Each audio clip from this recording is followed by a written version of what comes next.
with 1.2 tax buoyancy on 11.3% nominal growth will translate into 13% plus.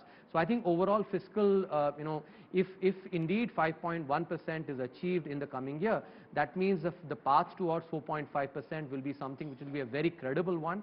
And as I have mentioned earlier, I hope the rating agencies are looking at this, because given the kind of fiscal transparent path, consolidation path that India has achieved, I think it'd be absolute travesty if the rating agencies do not account for and this. I asked both the CEA as well as Mr. Somanathan that question, whether they expect an upgrade, and they said they don't expect anything from the rating agencies. As Mr. Somanathan spoke about double standards, and he said, we know that they're not fair, so we don't expect anything. No, I think that is, I would say that is out of the frustration, sheer frustration at the double standards that are actually, and I think here, for the benefit of our viewers, I must highlight that, as we had shown, the fifth largest economy in the world has never ever been rated BBB. And when you look at rating, that is actually a reflection of the ability to repay and willingness to repay. India has never ever defaulted.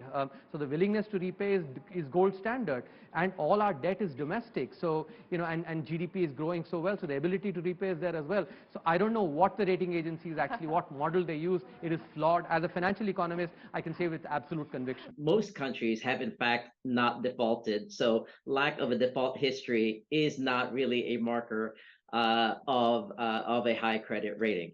I do believe that we have given credit for that, for the fiscal deficit consolidation and the progress that has been made. So indeed, with the interim budget that was announced today, there is a fourth consecutive year of narrowing fiscal deficits as India has emerged from the pandemic. But I think let's not lose sight of where we started.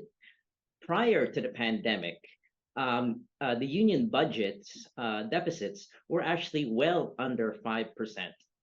So in the 5 years in the 5 years prior to the pandemic, that average was actually 3.8%. So we're looking at perhaps at a forward-looking basis, approaching 5%. We're still above where we were when we had India at Baa2.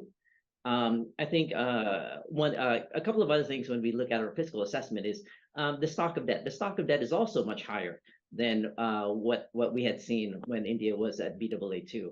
And I think the more important thing for us is debt affordability. And interest payments to revenue here again is in a much weaker state than it was prior to the pandemic.